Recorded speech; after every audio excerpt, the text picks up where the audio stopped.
thousands online. You believe that, Dan? Thousands. That's my faith word. Anyway, we want to welcome you to our next discussion of the book of Habakkuk.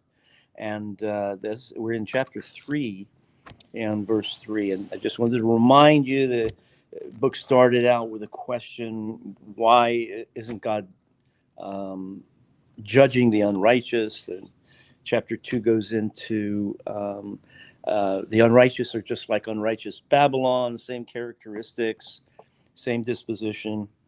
As Babylon will be judged, so the unrighteous will be judged. Of course, we went into a lot more detail. And in this week, I asked a question last week for this week, and that was, why do we get a geography lesson at the beginning here of this beautiful section, which is just so highly structured? There's many chiasms, structures within structures. It really is a remarkable chapter, more of a poem, I think, than a narrative, certainly. So, Lord, bless your word into our hearts in Yeshua's name. God comes from Teman, and the Holy One from Mount Paran, Selah. His splendor covers the heavens, and the earth is full of his praise. So, did you come up with any thoughts about that? For me, it seems like I was circling around I think I was starting to relate to Israel wandering around in the desert for 40 years. And so I didn't really reach any conclusions, but a couple of the things that as I looked at Taman, I never knew that it's actually current day, or they believe it's current day Yemen. I never knew that. Yeah. And it was Esau's eldest grandson. And there was something about, in Amos, there was a verse that said about, I was just trying to figure out why, what was the issue here? What was the corollary, but all I could get out of this was that Jacob and Esau, where God is telling him that he was constantly nursing his anger and fury. Okay. Telling Ezra that. So it had Esau's Esau's oath to kill Jacob. Mm-hmm. That's kind of all I got out of Taman. I didn't understand. That wasn't the. Oh no, it was the next one in my parent. So are we just going down one by one? You can skip, and as long as it comes back to the question. Mount Paran. The thing I got out of that one was it was a reminder that's the place where Hagar and Ishmael are banned, but God takes care of them. He reaches out there. Okay. So we know he's not physically, that's not the only place he would. Yeah. Why does it even kind of say that? But it was kind of the beginning of at least the line of Ishmael, right? And how God cared for him and Hagar. Okay. So if Taman is in, let's say, Edom, Edomites, and or Seir, it's known by all three names. Mount Paran is to the east of the desert plain of Paran, near the Gulf of Aqaba. So ring the Gulf of Aqaba, and then Paran is a huge geographical area between Kadesh Barnea to the north and Mount Sinai to the south. So as we hone in on this, part of the reading for last week will help us. So let's take a look at Deuteronomy 33, 2-4. And we're going to discover a mechanism whereby the Bible, and it's very explicit here, takes something that has happened and types it and brings it into either a present or a future context. Okay? So he said, the Lord came from Sinai and dawned over them from where? Seir. Seer. Or So the place. Come on. Teman. Yeah, okay. Or Edom, in Edom. So the Lord came from there. He shone forth from Mount Paran. He came. Do you see the geography is the same? Oh, Okay. yeah. And what does it point to? He came with myriads of holy ones from the south, from his mountain slopes. Surely it is you who love the people. All the holy ones are in your hand.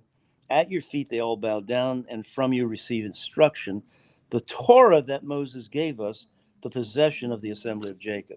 So the issue of the geography, chapter 3, is taking us back to Sinai, where God has made a covenant with Israel because he loved her. Okay? So that's going to be an issue. God's continuing watch and justice over Israel and justice for Israel and regathering of Israel, because Israel is representative of, in their righteous state, the holy ones that accompany God. And so God's going to bless the holy ones. He's got a covenant of blessing. And here we are on Mount, Sinai. But isn't it interesting? The specific term Sinai is not mentioned here in Habakkuk. You notice? Deuteronomy 33, 2-4 is absolutely what's being looked at here. That's the geography. But Mount Sinai is not mentioned specifically. So the question is, why? Okay. There is a huge historical context for this geography. We look back at that. God gives us the Torah because he, made a covenant with Abraham. And why was that? Because he loved him. Okay. Okay, so this is Yeah. 600-700 years after Moses, give or take a couple of 50 decades or whatever. More than 600 years. More than six. Okay, Oh, yeah. 7, 8, whatever it was. Yeah. Even today, we don't know where Mount Sinai truly was. Well, it's the one that says Mount Sinai Yeah. today. I've been there, and that ain't it. and that's not it. Even It's though it got to happened- be in Arabia. From the New Covenant, we know that's Arabia. Mhm. The Gulf of Aqaba gives us a sign. It's in Arabia, Well, crossing the that's- Red Sea into Arabia, and we crossed the Red Sea. Well, yeah, okay, that's the Yeah. Gulf of Suez into the Sinai Peninsula, then the Gulf of Aqaba into Arabia. Right. Or So it's got to be in further south, the Red Arabia. Sea, yeah. Okay, so that's where you get Edom. Okay, the borders. You get that geographical border. Okay?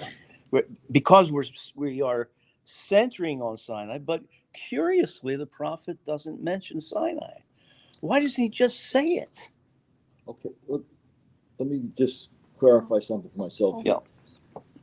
Timan, which is now Yemen, that's now that's not the Sinai Peninsula. That's also south of Arabia. We're not talking about the Sinai Peninsula here at all. We're talking everything east of that, Yes. and then north and south. Yes. Okay. Okay. So that's why I say So it's all east of the Jordan and the Gulf of Aqaba. we may not know, but we have a good idea. Yeah. Okay. And people have done archaeological excavating. And there is a place at the Red Sea where it kind of comes up like this and provides a possible crossing. Right? So, and they've discovered chariot wheels, which are 5-spoked instead of 6-spoked. And it was only during that particular Moses time that those were made. So there's a lot of very interesting discovery. I say we know approximately, but here's the key for me is not whether we know where the location is or not. It's the fact that it's not mentioned. With all this geography and all this allusion back to the covenant, back to the giving of the Torah, back to God loving his people, back to the way he delivered his people from Egypt. The name Sinai is not mentioned. And if that were important, he would have. And so what is the point? The point is Habakkuk, and we're going to see this as we explore the text, Habakkuk's intention then, I suggest, is not to recall a past event, but only the dynamics of that event, right? As an analogy to another revelation of God's presence and power for another time. Okay? Look what God did in Egypt. Look what God interacted with, specifically Israel on Mount Sinai. God will do it again and again and again. And as the book evolves, you're going to see that we are going to be taken from this obscure, because some of the verses are very obscure, purposely obscure, so as not to fix our focus on the specifics of that event, but to transpose the dynamics, the relationship, the love of God forward, okay? Forward to Habakkuk's present time and to a future time. And finally, to a cosmological end time. Okay? So that Habakkuk got more than he bargained for. All right? And in the end, it's going to be a rebuke, in a sense, of the initial question, like Job. Very much like Job. A rebuke of Job's initial concept of God, which he had no idea, you know? Finally, as I heard of you by the hearing of the ear, but now my eye has seen you, I abhor myself, and so forth and so on. I didn't know anything about you, you know? I spouted off stuff that I thought was theology, you know, or something about you, but it really was just nonsense. It was just, I was just taking what I knew about the pagan gods and transposing them onto you. And here, again, Habakkuk is wondering about timing and whatnot, and with the realization now, Israel was in captivity for a very long time. And the earth was formless and without any kind of form for a very long time. Okay, but we're going to see in chapter 3, as God gave order and form and against the chaos. You're mentioning that before, making order out of chaos. As God did that for creation, and that'll be in here. That'll be in chapter 3. So he did it in Exodus. And that's what he does, among other things. He produces order out of chaos. And this chaos of unrighteousness will be put into order. Okay? It will be dealt with, right? And he goes into talking about it. So now we have an analogy of the present revelation and any future revelations that will ultimately end up embodied in the anointed one that's mentioned here. Okay?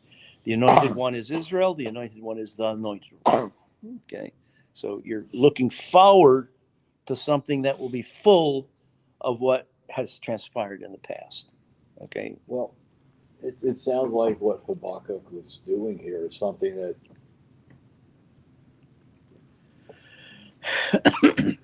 when speaking for myself, when I have a real problem, whether it's shipboard or personal, whatever, if I wind up either talking to myself or talking with people I trust, talk through the problem, define the problem, talk about it, talk through it, and then the solution eventually just lands in my lap. Okay. And it sounds like this is what's happening to Habakkuk. He starts out, God, why are you allowing this to happen? You know, blah, blah, blah, blah, blah. And then, but his answer, now remember, his answer is not technical like you're talking about. It's parallel.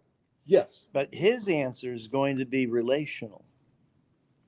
God's going to do this because of his relationship with the people. Okay? He has done it over and over and over. He's not going to stop doing this. And it's going to be on a greater and greater scale as the people grow, as the world stage grows, until it fills the world. Okay? That's why this book is so important. All right?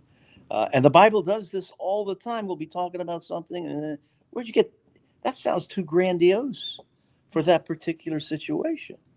And it is.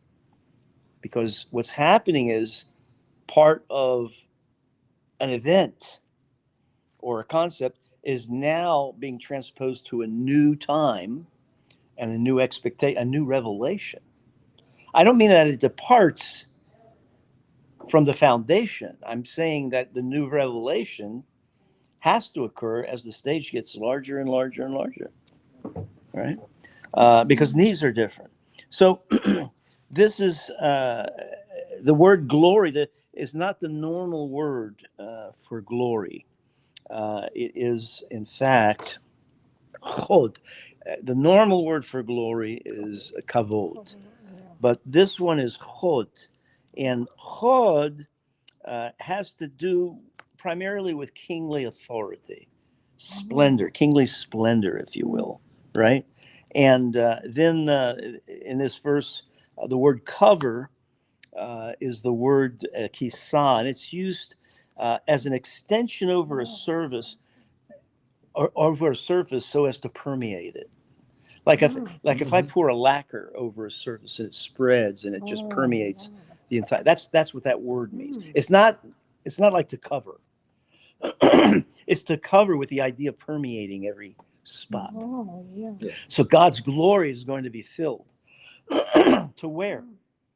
To wherever it can go, which is eventually, hey, the entire world. I'll scoot over by you. Come on, Edna. I saw your pictures at the Wednesday tree. Really? Yeah, you're one of the. You see me dancing? This is Beth. This is Edna. Double E. Yeah. So we're in Habakkuk 3:3, Yes.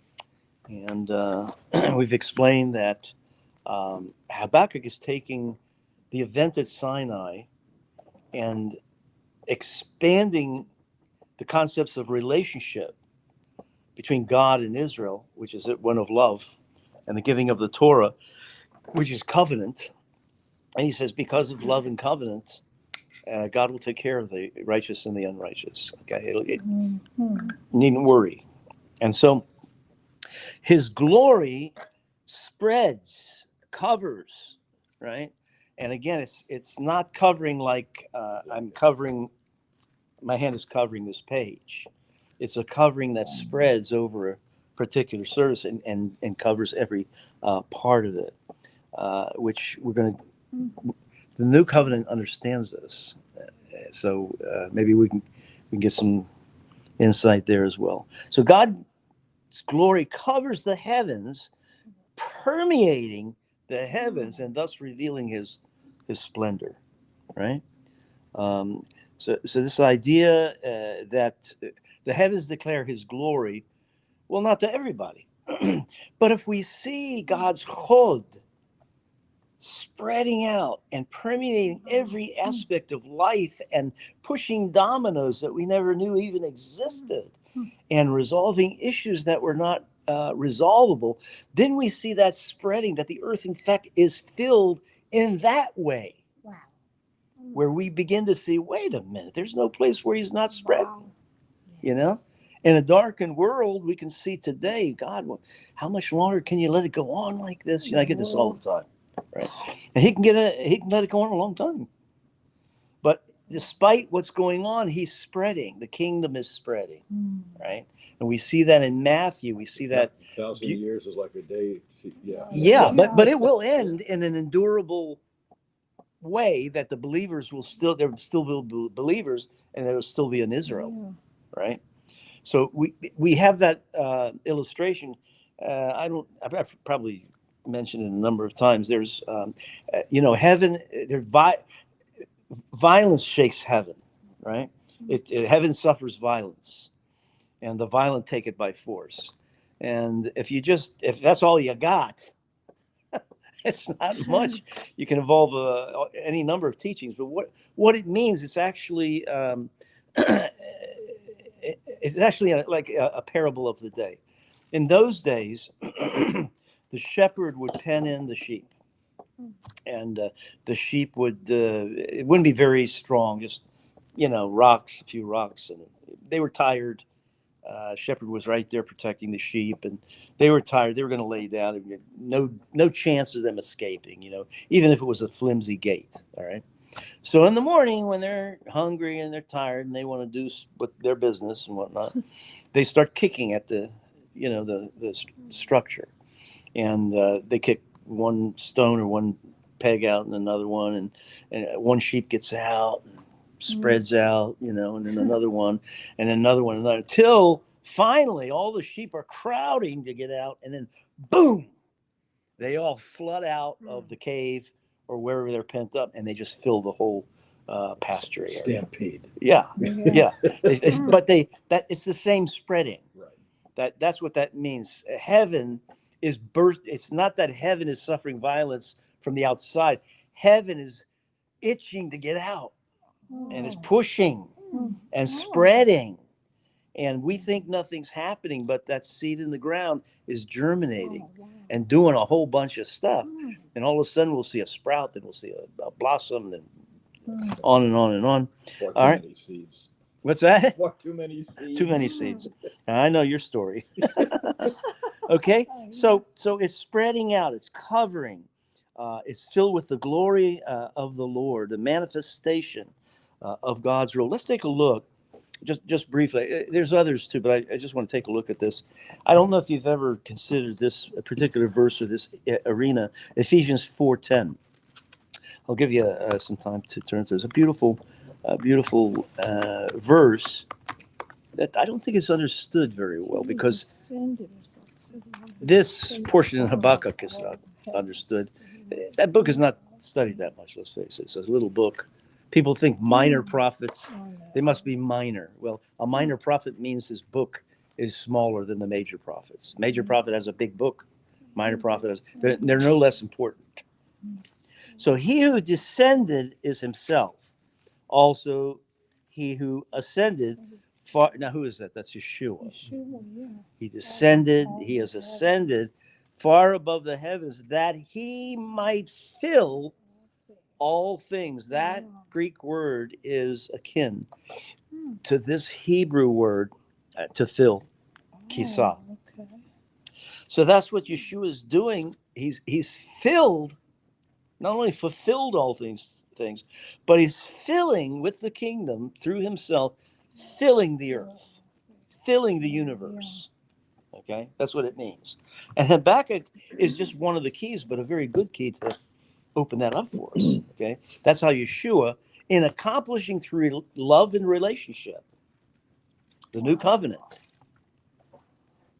his glory also fills, right? Fills the earth. So here we're talking about more towards the end, because in the beginning. No, it's happening now. See, that's what we have to understand. Habakkuk had to understand God is working even now. It doesn't matter what you see. But that's what I know. But I'm saying in the beginning, he could not see, because he was more on the physical. Yeah. Looking at but that was just part of developing that relationship. Because he heard, he just didn't know, and he's developing an intimacy with God. A different awareness of the fact that he doesn't know everything. Okay. He just doesn't know it. You're talking about Habakkuk. Right. Yes. Yeah. He just doesn't know everything. He's assuming that God works on a human plane, and Right. he doesn't realize fully that that love and relationship, that covenant is there. It doesn't matter if the people aren't honoring it. It's still there. God will honor it. Okay? So that covenant at Sinai, which Sinai is not mentioned here, but the geography tells us clearly we ought to keep our sights on what? On God's love for Israel and God's covenant with the people of Israel. And that's going to expand to the world. Right? And we know where it ends up. Now that he has that new knowledge, it gives him the right to look down on us who don't have that knowledge. So, didn't you know that? Yeah. Heard that. No. You and Charles Dickens would get along very well. The same humor, the exact same. All right. So here, just like the preceding, it looks towards a new and ultimate manifestation of God's rule that permeates the heavens, right? It's not localized to Sinai, and it's certainly not localized to Babylon, where they're going to end up. You know, it's moving. Even in Babylon, the salvation, the redemption is moving towards the restoration of Israel, moving through the heavens, which means this is global. So Habakkuk's getting a universal picture, right? He's grounding his new revelation on the past, breaking into history at Sinai, a brief moment in history. He embodies the repercussions for the whole of history. A remote event on the earth is destined to fill the entire earth. What we'll see in just a little bit is Habakkuk goes even back further before Sinai to what? Creation. Wow. And the idea of God, what he did with the waters, the tumult, the chaos. And he realizes, oh boy, you know, this is this is a bigger scene than just what I'm seeing, my little thing. And it's going to be okay, right? And then he has the strength to say what he says later on about even if the fig tree doesn't blossom. I see the bigger picture here. It will. Yes. If it doesn't blossom in my lifetime, one day it will. Yes. It's going to blossom, right? So the word Selah, scholars are divided over the meaning of the word. Everybody knows it's some kind of a liturgical thing. The best scholarship that I have read says it's a pause for reflection, right? That you pause and you think about what you've just said or what you've just sung, and give it some thought. So we have a Selah in here too, which reminds us that this chapter is bursting into more of a poetic, more of a poem, you know, a song of some sort, right? So we see it many times in the Psalms, of course. Verse 4, his radiance is like sunlight. He has rays flashing from his hand, and there is the hiding of his power. God's glory is manifested as what? Light, right? The NIV says the sunrise, but either one is fine. Splendor, Noga means the shining of various sources of light. Okay, that Genesis gives us two creation stories. Well, I think that it gives us one creation story, but the first one says there's light before the sun.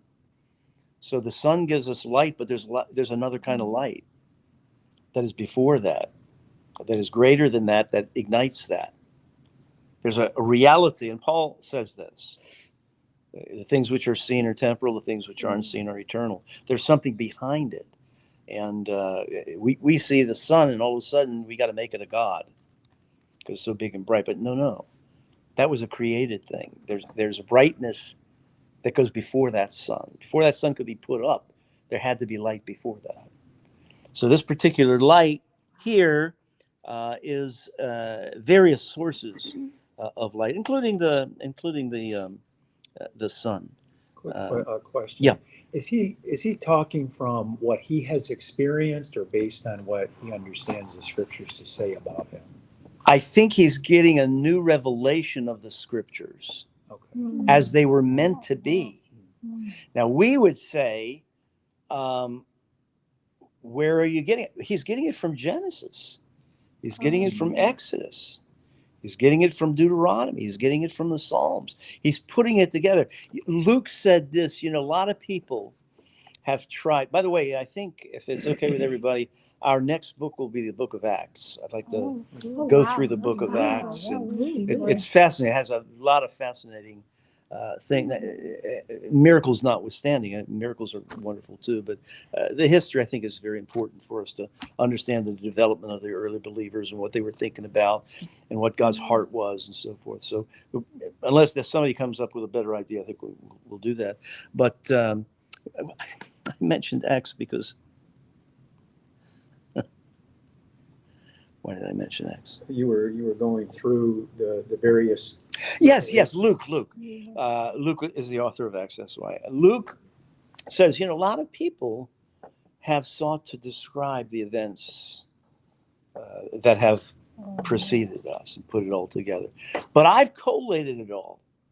And they're out of all, reading it all, Luke gets a revelation of how he needs to put it together, right? Matthew puts it together with the light on Yeshua, the son of David. Mark puts the light on Yeshua, the servant. Luke, Yeshua, the man. And John, Yeshua, God. And if you take a look at the genealogies, they all fit with that theme, right? Matthew goes back to David and Abraham. Mark goes back to no one because a servant doesn't have a lineage, right? Luke, since it's Yeshua the man, he goes back to that lineage goes back to Adam. And John, Yeshua the Messiah, God, his lineage, it goes back to God, the branch of God. Right? So it's just, in the beginning was the Word was with God, the Word was God. All right, so yes, Habakkuk has gotten a revelation of something that was there, right?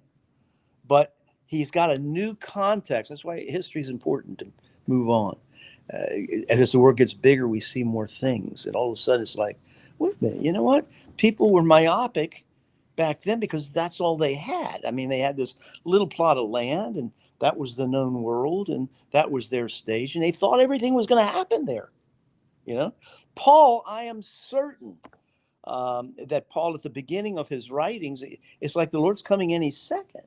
And in his latter writings, he says, I think I'm going to die before he comes. I'm pretty sure I am. Because certain things have to happen. And now I see it. Okay? Was it there? Of course it was there. But he put it together. And then there comes illumination of the individual by the Holy Spirit. It's like, whoa, I didn't see that picture. Now I got that picture.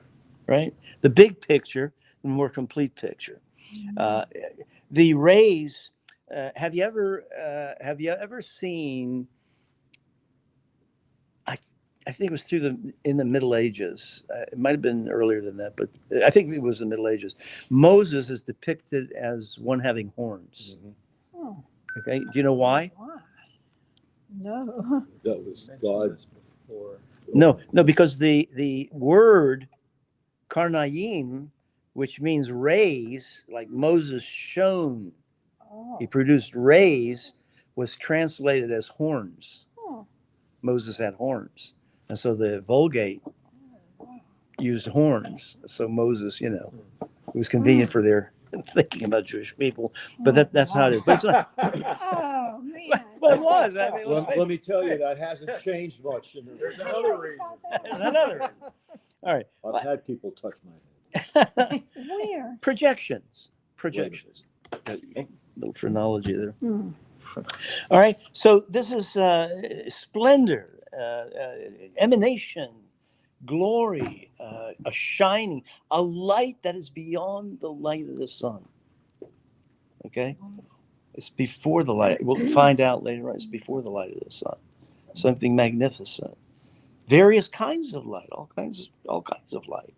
If you notice in the various descriptions of Sinai or Isaiah or Ezekiel, there's always lights and thunderings and so forth, but they're described a little different.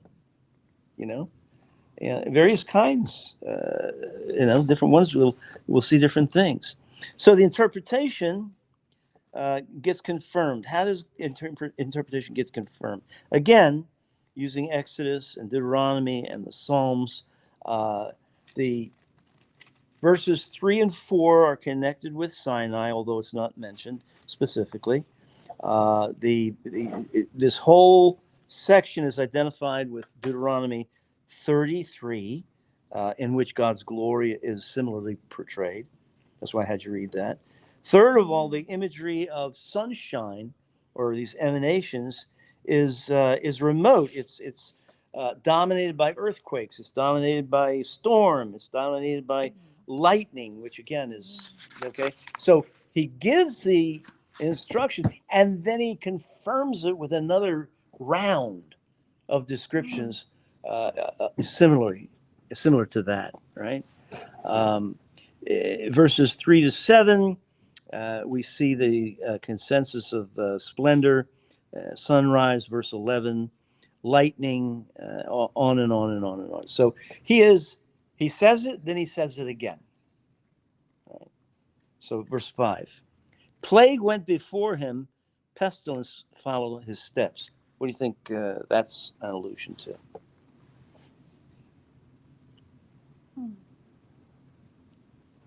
The Exodus. Yes. Mhm. Yeah, we have the same Oh, words yeah. in Exodus 9, and also you may or may not remember, you read it in Psalm 78. Okay, same word, Mm. same exact word, right? So he's taking from these things. You could quote others as well. Verse 6, he stood and surveyed the earth. He looked and startled the nations. Yes, the perpetual mountains were shattered. The ancient hills collapsed. His ways are everlasting. I saw the tents of Cushan under distress. The tent curtains of the land of Midian were trembling. How do we unpack that? Okay, Wow. verses 6 and 7. This is clearly a judgment of the earth as a whole. Why? Well, it sounds like the revelation. Yes! Is gonna come Yeah. apart. Absolutely, it's the does, same yeah. story. Same story. The everlasting mountains collapse. Yeah. They've been there Mm. forever. Stars will fall from the sky. Okay, Yeah. it's the same story. Absolutely. The verb shook, right, really means convulsed. Wow. This is not just this is a convulsing shaking, right? And there is trembling among the nations, turmoil, emotional turmoil, physical turmoil. The shaking of all things is precisely described by what? The mountains and the hills, right? Why? Because of their grandeur, because of their permanence, because of their security in the earth. You see a mountain, wow, that was always there. It's always going to be. Well, it's not going to always be there, okay? Because the one who truly has the glory that's spreading throughout the earth will shake those mountains, will shake what appears to be forever, but is not forever, right? They appear age old, right? But in truth, only God is eternal. Right? The nations are exemplified by the tribes of Cushan and Midian. Now, the Midianites, again, we see Transjordan, right? The same area that was Yeah. mentioned before, and from Moab to Edom, on the east, and basically they were nomads that were fierce nations, but nomads. So where's Kushan? I'll get to it. Oh, okay. Oh, okay. I was thinking. We're not ready. So We're ready. they are in anguish, they're agitated, they're quaking, they're trembling with the impact of God's wrath. On what? On righteousness. So this is a cosmological judgment on unrighteousness. God is interested in dealing with unrighteousness at the local level, but ultimately unrighteousness will be dealt with, and righteousness on a cosmological level. And that's Habakkuk's new revelation. He goes from the small myopic view to, oh my gosh, this is so big. I'm worried about my timeline. And God's got this huge timeline that's going to encompass all things. So we're good. All right. So the identity of Cushan, it's a nomadic group, is probably it's the same as the Midianites. Why would I say it? Do you remember anybody who was called a Midianite and a Cushite at the same time, like Moses' wife? Wasn't Saul? There's some reference here because the some of the things I read were a little inconclusive Yes. about what it was that because now where was I getting that? It was from here. Just one second. It was there was a reference to I was probably doing a deep dive, and there was a reference to something David had said. Okay. He had referred to the Cush potentially as Saul, Cush the Benjamite. Okay. But I don't know. It's just, Okay. that's Well, my in Exodus conjecture. chapter 2, Moses' wife is called a Midianite and a Cushite. Yes. Oh, They're the that's same. that one. Okay. They're the same, Mhm. right? Oh, So the okay. Midianites that Okay. come down are the same as the Cushites. Now, it could be that one is a subgroup of the other, you know, that's possible too, but clearly they're identified as a people from the same area. Okay. Oh, wow. So, and this is so often in scripture that, for example, there'll be a nation that's being judged. It could be Israel, it could be somebody else, but they're called Assyria. Well, Assyria is long dead, Yeah. long gone, but they're called Assyria because in type, they're just like those Assyrians, right? Get out of Babylon. What does it mean? Well, get out of the thing that looks like what Babylon looked like, right? The unrighteousness of Babylon, right? Rome, in the patristic writings after the New Testament books, Rome is usually referred to in Jewish writings also as Edom, the Wow. Edomites, the enemies of the Hebrews, right? So Even though they went from here to here. I'm just saying that Transposed, one yeah. name is okay. Right. So Oh, it's yeah. biblical talk. You could say you're such an Ishmael. You know, you bought something out from under me. You knew what a good deal with. You're such an Ishmaelite. Okay, biblical talk. You're a good businessman. Okay, you can see a good deal from afar off. Either that or Ghanif. I got it. I was kind of thinking when you think about today and you know New York, New York, the area of New York, you have Brooklyn, the Bronx, and so you could kind of see the same kind of geography, although it was all part of. I don't know if it's making any sense. I guess I might be trying to connect dots that shouldn't be connected, but to me there seemed to be a little bit of a parallel, like that for it's ancient. It's so ancient in its history. It's hard for us to even have that reference. Just like 1,000 years from now, you know, the area of New York, there'd be these references to Brooklyn and Bronx that just don't exist anymore. Yeah, but that's correct. That's correct. Yeah. That's why it's not pinned down. There's no ancient reference that I could say there except in Exodus 2. Exodus 2 calls her both a Cushite and a Midianite, so okay, maybe they're the same people. So he's One- a New Yorker for Brooklyn. You know? But what will it mean if the Lord tarries in 1,000 years? You know, Yeah. Man, I it hope might won't mean be. that Brooklyn, Queens, it's all the same thing. You know, Oh, yeah. when specifically it may not be, But but the Bronx is definitely different. Man. you are a New I hope Yorker. he won't tarry for 1,000 years. To be Huh? I hope he won't tarry for 1,000 years, to be honest. But we don't His have control. time Yeah, it's scale, his time, okay. not mine. I mean, things are moving rapidly. Israel's back in the land. I mean, we've got so much more going on now than ever before in Yeah. history. So, you know, if But you see at times, Looks like. yeah, It does, sure. it does. We Times, don't know.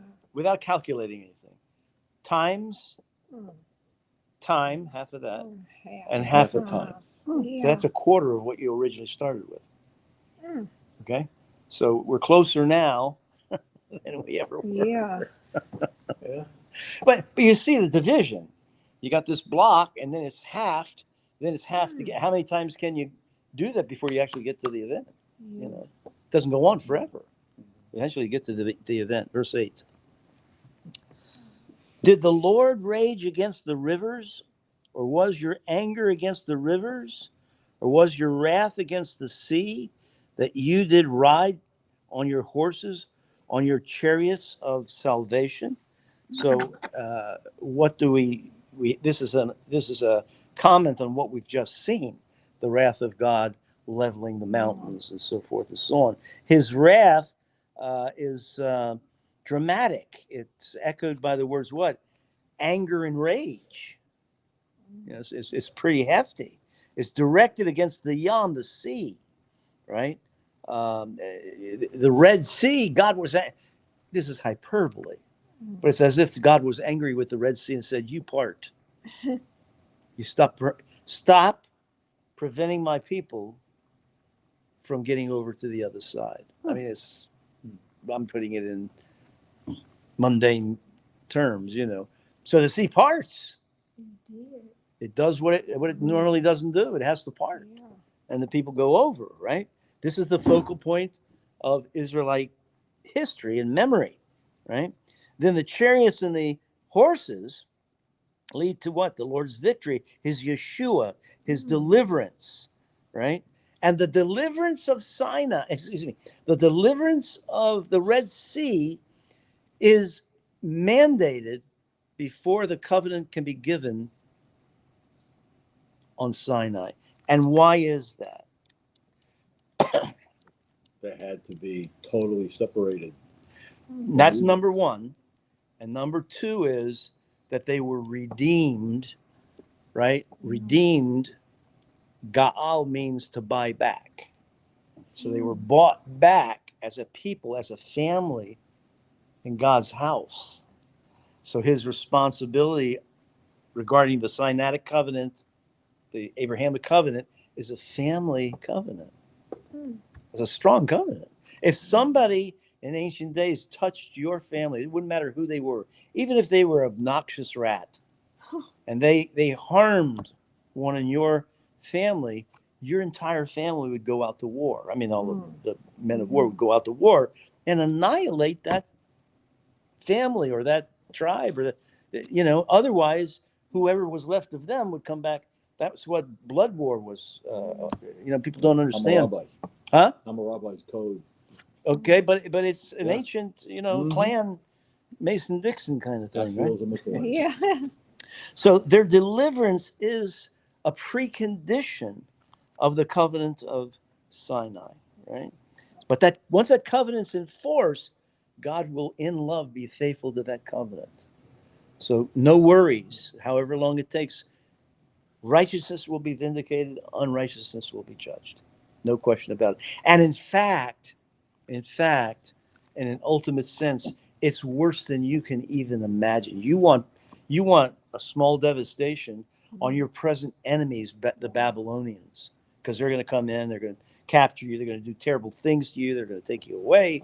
But you can't even imagine what my wrath and my anger is going to do on a cosmological scale, okay? Because I will ultimately judge unrighteousness completely, and I will vindicate righteousness completely. So there can't be anything left of unrighteousness. All that will be gone, right? There won't even be an opportunity to look on unrighteousness. It will just be obliterated. That's what you get here. And it's given the emotions of rage and anger, okay? Because those are terms we can understand. Yeah. Right? So your horses, your chariots will deliver not only from the Egyptian army, but from the present Egyptian army, i.e. the Babylonians, and the future Egyptian army, the army of Hasatan, the adversary of all things, righteous. So we see the rivers and the streams, the Naharim, are witnessing the anger of the Lord. These are the waters not only of the Red Sea, but also remember the Jordan had to part, right? There were memorial stones put in there to remember that, that they parted, right?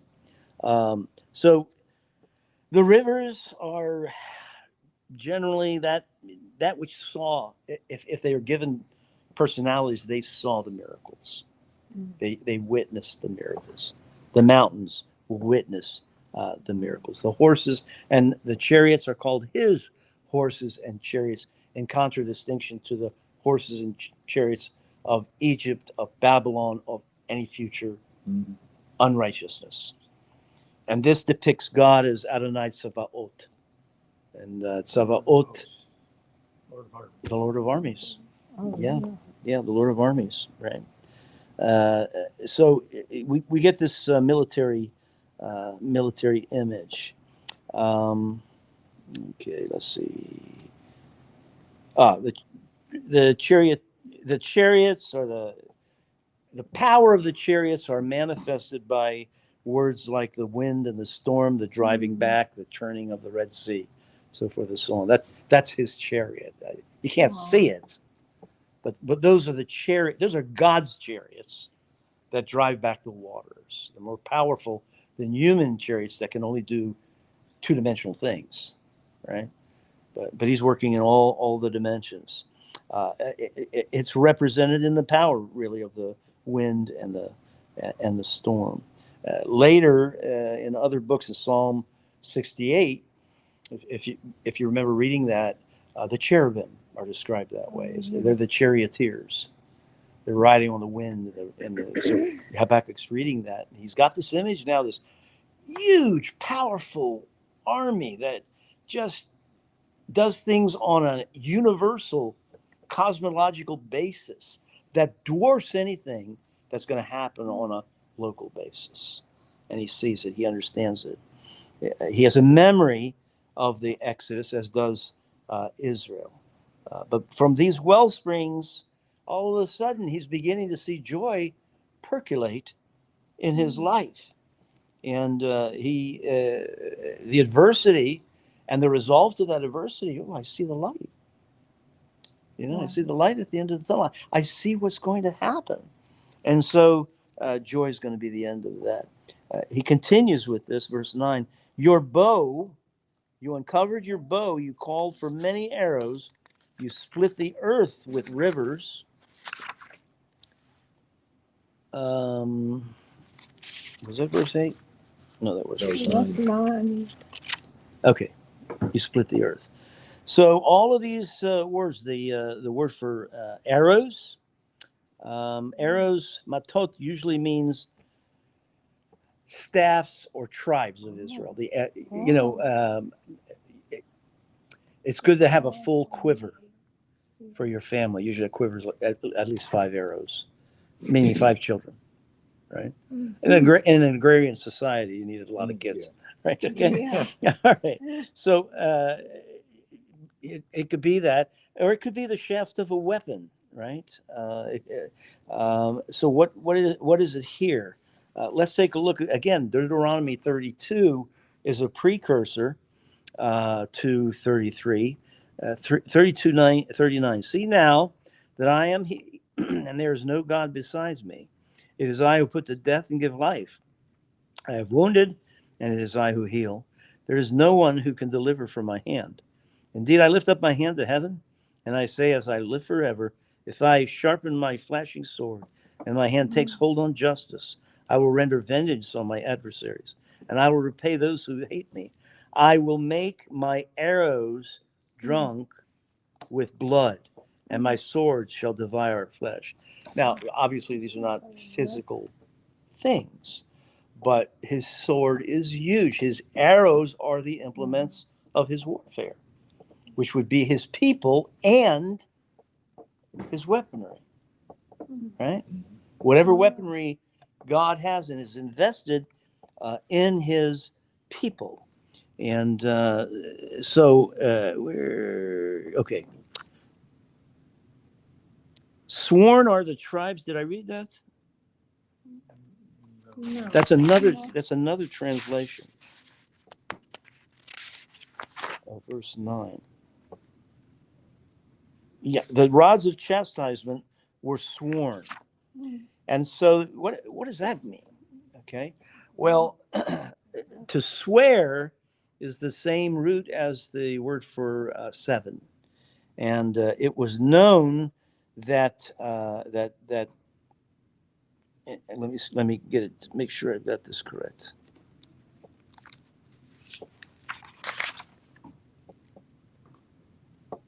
Well, I don't think I want to do that. Let's see. Okay. Yeah, there's 2 possibilities here. It's the way in which Israel went to war. If they slung arrows or they did slings, they did it 7 times. Okay, So there's the word 7 for that. But in the context of Deuteronomy 32 and in the context of 77, his swearing is the promise of the covenant, right? So he's talking both about his warfare and about his oath to the covenant that he gave Israel. So here's an example of a word that can mean two different things and means both of them. And you'll get that a lot in Scripture. You'll get a meaning. You'll have an Arabic root, or you'll have an Akkadian root, or an Arabic root and a Hebrew root, and it means both things, right? His warfare, his implements of war, is part of his oath to adhere to the covenant, right? So his part of the covenant is blessing for the land and this and that and the other, but part of it is to protect the people, to bring vengeance on who are the enemies of the Lord? The enemies of the righteous, the enemies of righteous Israel. Pharaoh was an enemy of the Lord because he was an enemy of the righteous, whoever was righteous. I'm not saying they were all righteous, right? But there were enough of them that were righteous that God honored his covenant, which gives us a lot of hope. Not everybody has to be righteous. Okay? It can be a remnant that sanctifies. And Paul says it too. In a marriage where there's an unsaved person and a saved person, if the unbeliever wants to dwell with the woman, the marriage is still sanctified. The children are sanctified. Okay? The remnant of that marriage, who are believers, they sanctify the bed, they sanctify the marriage, sanctify the children. Okay? Everything's legit. Right? So the arrows of the promise, that's what they are, sworn. He splits the rivers of the earth, and we saw that in the Red Sea and Jordan and so forth and so on. All right. Verse 10, the mountains saw you and quaked. Again, this quaking is like a writhing, like a convulsing. Right? So it's a major upheaval. It's not one little thing, it's a major thing. Torrents of water swept by and deep roared and lifted up its waves on high. Okay, this water again is the driving back of the Red Sea. And Psalm 77, you saw, it writhed, it roared. Same words used to describe the Exodus are used here in Habakkuk. It's an awe-inspiring power of God that we're talking about. Verse 11, sun and moon stood in their places. They went away at the light of your arrows, at the radiance of your gleaming spear. Okay, so the light and the moon are symbols of what? As long as there is the sun and the moon and the stars above, there'll be an Israel. Okay, Jeremiah 31. So will Israel ever be wiped out? Well, you got to wipe out the stars and the moon and the sun. So throughout Scripture, the sun and the moon, the moon, and the stars are part of God's order, part of God's created order from the very beginning. We see it in many, many, many, many places in the Psalms, in the Proverbs, Joshua, on and on and on. Their inactivity when the sun stands still. It's an interruption, like in Joshua. The sun sits. It's an interruption, in fact, of that order. And if the heavens stand still, if darkness covers the sky, we get this idea of an eclipse, the supernatural eclipse. That actually happens in history many, many times. Darkness is in the context of the storm. Sun and the moon is the order. The darkness is the chaos. And darkness tries to overcome the sun and the moon, but you know what happens? The sun also rises. It cannot. I remember as a little boy reading this book that I was given, and one of the pictures and the statements was this guy who, it was winter and it was very cold, and he put on a jacket, and then he put on a hat, and then he put on gloves, and he put on galoshes, and he was just all bundled up. And then the sun came out, and he had to take off the hat and take off the coat, the sun can't be stopped, is what we're saying. So this God's order of light cannot be stopped by whatever darkness is produced Wow. by any producer of, Wow, you know, that's the dark. encouraging. The darkness could not prevent the light. That's John, right? The darkness could not prevent the light. Light will always, you can't turn on darkness. You can only have the absence of light. But once that light is turned on, there's nothing definitionally or in reality that could stop that light from permeating the darkness. Hmm. I think we're going to stop there at verse 12 and we'll continue. I thought we'd get a little further. I think maybe next week we'll probably finish. All right. If we finish early, then I'll go into the book of Acts. Is there a comment? I know that there's a little bit of a freight train there at the end. Once again, it's everything here Yeah. is repeated in Revelation. Same story. Yeah. So Revelation just brings it all together, puts it in one book. And it's simpler than what we think. It's, Yeah. listen, the righteous will be vindicated, the unrighteous will take care of. Righteousness will prevail, and there'll be a time where there's a temple where there's no doors. Hmm. You don't need doors if there's no unrighteousness. Yeah. They're open, right? Any comment, question? I mean, it's all here for every generation needs God's revelation, and He Yeah. delivers it through His Word to those who seek Him. Hmm. He lets Himself be found. That's why it's so important to encourage our kids to have their own personal revelation, to let it be their faith, their revelation, their connection, their hearing God's voice. I'll never forget, we had a little fellow come to the congregation, and his brother wanted me to talk to him, and he just wanted to hear God's speak, and so I said, well, let's be quiet for a little bit, which is hard for a young lad to do. And we were there, and I felt his eyes on me. We were supposed to close our eyes and just listen. And he was looking at me. I said, close your eyes, just listen. And then I could feel his eyes again, but he's smiling this time. And I said, did you hear anything? He said, yeah, I think I heard God tell me that He loved me. Oh, wow. And he that's never neat. felt loved before. Even though he had I know his mom was a good mom, but he couldn't feel it for whatever the reason. He felt it. Oh. So he had a revelation, and he continued with it. Yeah, he's still in the congregation. So it took.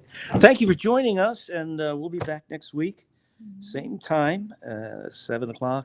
And if you'd like to join us here we rent from Crossroads Church here on Surrey Crescent in Norfolk. It's right off of Hampton Boulevard. And you come 6:30, bring your bagged lunch, or dinner rather, and we'll eat together and chat together. Then we'll have a study at 7:00. Shalom. We'll see you Saturday at 9:30 for our Torah study. And then 10:30 we'll have our service, okay? Again, right here at Crossroads Church. God bless you, and we'll see you soon.